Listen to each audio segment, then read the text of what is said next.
tempat mabit para jemaah haji pada malam tanggal 10 Dzulhijjah.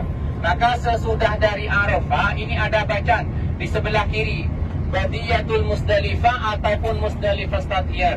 Sini semua batas-batas Musdalifah. Sekarang keluar daripada Musdalifah. Musdalifah ini para tamu Allah yaitu memilih batu di sini, niat mabit di sini para tamu Allah. Para difullah difurahmat, para tamu Allah yang dirahmati oleh Allah Subhanahu wa taala.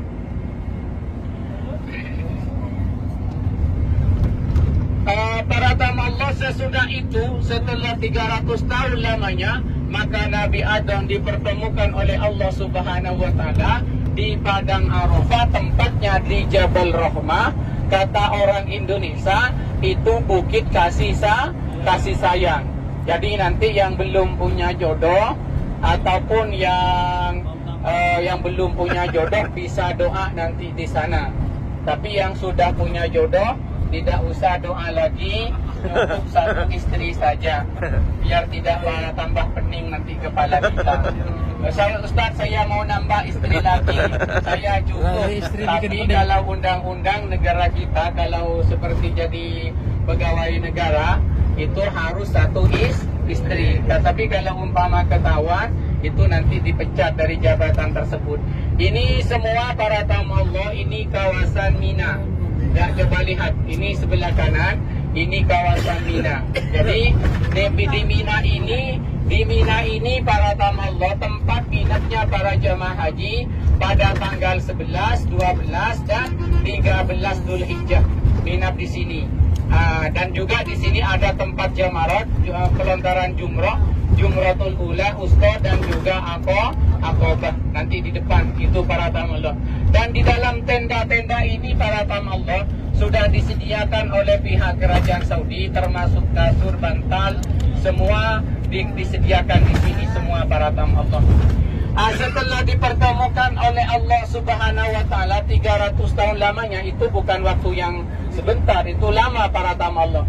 Itu dosa Nabi Adam belum diampuni oleh Allah. Selama 300 tahun itu belum diampuni. Yang diampuni gimana? Nabi Adam itu berdoa menyebut nama Nabi Muhammad. Gimana doanya Nabi Adam? Bismillahirrahmanirrahim. Alhamdulillahi Rabbil Alamin. Wassalatu wassalamu ala Sayyidina Muhammadin. Bukan Allah tak tahu, Allah maha tahu. Allah Ta'ala nanya kepada Nabi Adam, ya Adam, kenapa kamu menyebut nama Muhammad sedangkan Muhammad belum lahir? Apa kata Nabi Adam? Sambil meneteskan air matanya Nabi Adam tersebut, ya Allah, ya Rabb, setelah saya ditiupkan ruh dengan Engkau, ada dua kalimat di aras itu yang bersanding, yaitu kalimat La ilaha illallah Muhammadur Rasulullah. Itu nama yang sangat baik, nama yang sangat bagus. Tidak mungkin kalau nama tidak bagus tidak ada di atas aras tersebut. Apa kata Allah?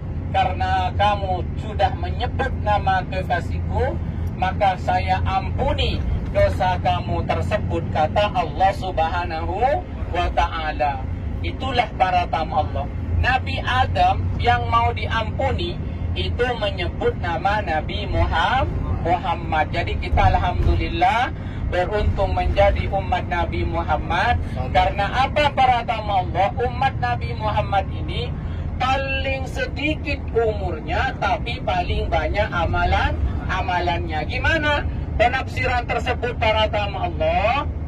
Umat Nabi Muhammad masuk terlebih dahulu ke dalam surga, baru umat-umat yang lain. Itulah para tamu Allah. Oke para tamu Allah, ini kawasan Musdalifah. Ya, di sebelah kiri ada tenda-tenda. Ini semua kawasan Musdalifah. Bapak Ibu nanti akan berhenti di sini sesudah dari Arafah.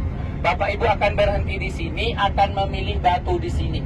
Kapan waktu mabit tersebut? Mulai dari masuk separuh malam.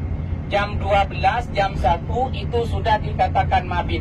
Jadi kalau masih jam 12 itu belum masuk waktu mabit. Jadi nanti Bapak Ibu sesudah niat haji, labbaik Allahumma al-hajjah, nawaitul hajjah wa ahramtu biha lillahi ta'ala.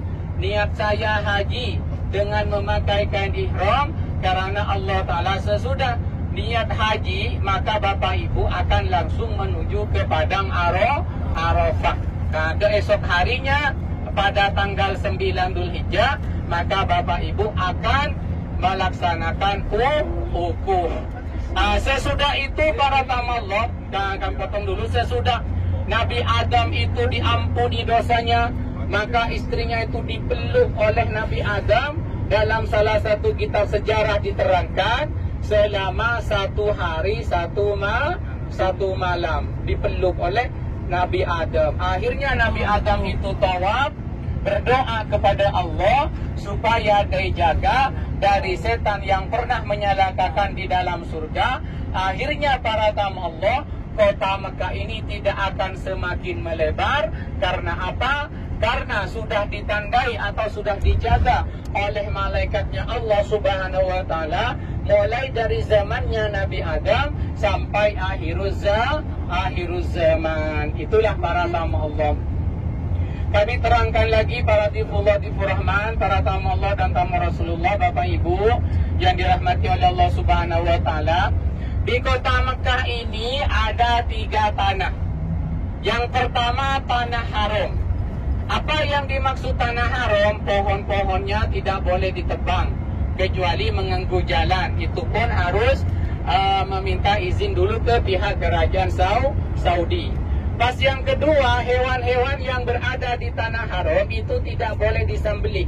Seperti burung merpati, meskipun mengotori hotel-hotel kita yang ada di Mekah, di Madinah, itu tidak akan disembelih. Itu hukumnya haram.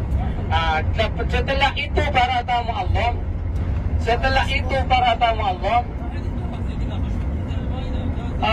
setelah itu ada tanah araf, ada tanah halal. Ada tanah halal. Ini yang di sebelah kanan, ini monorail kereta api.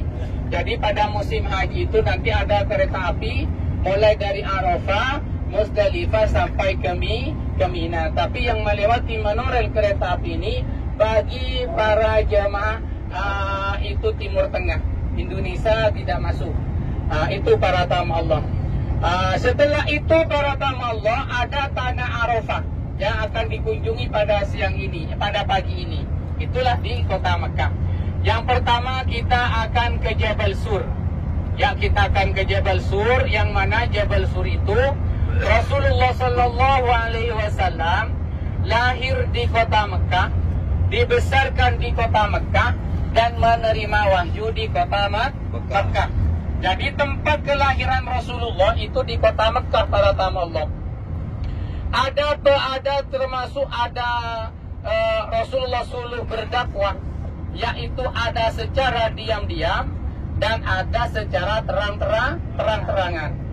Akhirnya para tamu Allah, karena itu dapat perintah dari Allah untuk berdakwah di kota Mekah ini, akhirnya Rasulullah berdakwah.